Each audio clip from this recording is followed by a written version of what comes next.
presuming that the crowd will quiet down long enough for Sarah Palin to be able to deliver the speech. Normally, the nominees' organization will have the crowd well in hand, but this demonstration for Sarah Palin seems to have a life of its own. Mr. Chairman, delegates, and fellow citizens, I will be honored to accept your nomination for Vice President of the United States.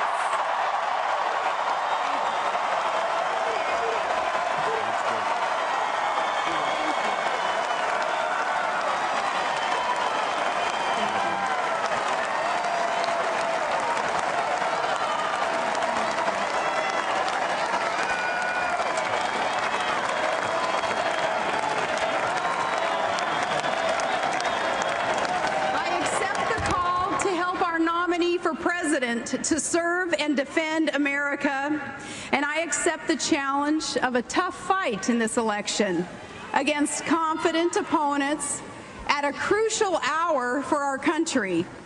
And I accept the privilege of serving with a man who has come through much harder missions and met far graver challenges and knows how tough fights are won. The next President of the United States, John S. McCain.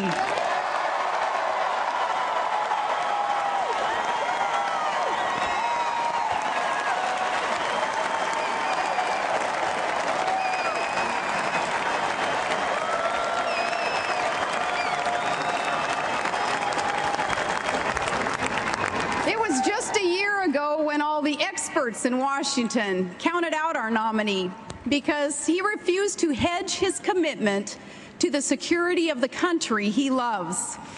With their usual certitude, they told us that all was lost. There was no hope for this candidate, who said that he would rather lose an election than see his country lose a war.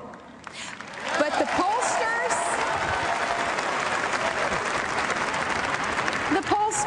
and the pundits, they overlooked just one thing when they wrote him off.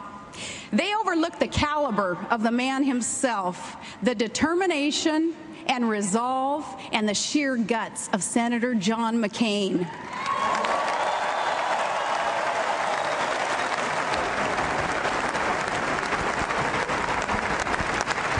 The voters knew better, and maybe that's because they realize there's a time for politics and a time for leadership, a time to campaign and a time to put our country first.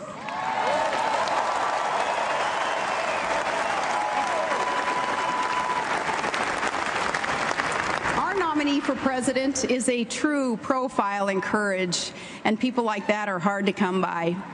He's a man who wore the uniform of his country for 22 years and refused to break faith with those troops in Iraq who now have brought victory within sight.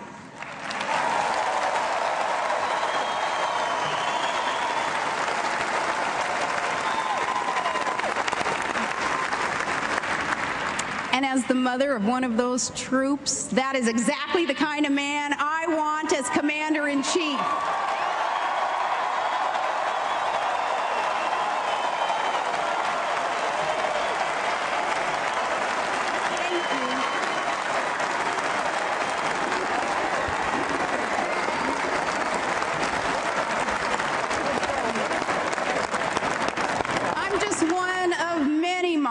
Who will say an extra prayer each night for our sons and daughters going into harm's way.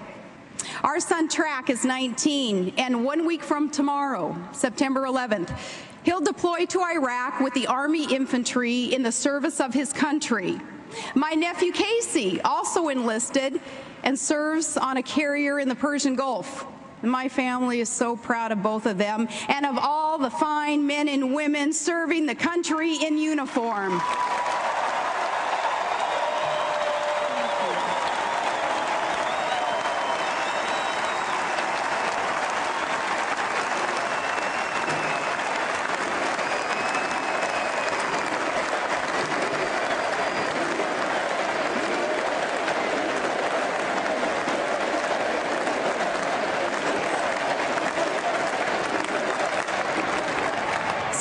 is the eldest of our 5 children. And our family, it's 2 boys and 3 girls in between. My strong and kind-hearted daughters, Bristol and Willow and Piper.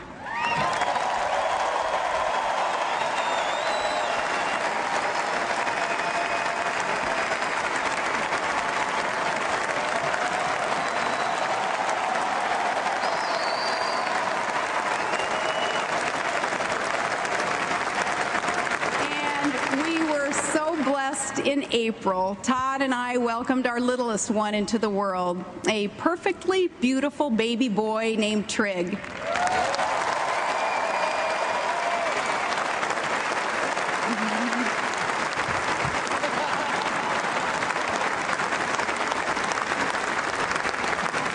You know, from the inside, no family ever seems typical, and that's how it is with us. Our family has the same ups and downs as any other, the same challenges and the same joys. Sometimes even the greatest joys bring challenge. And children with special needs inspire a very, very special love. To the families of special needs,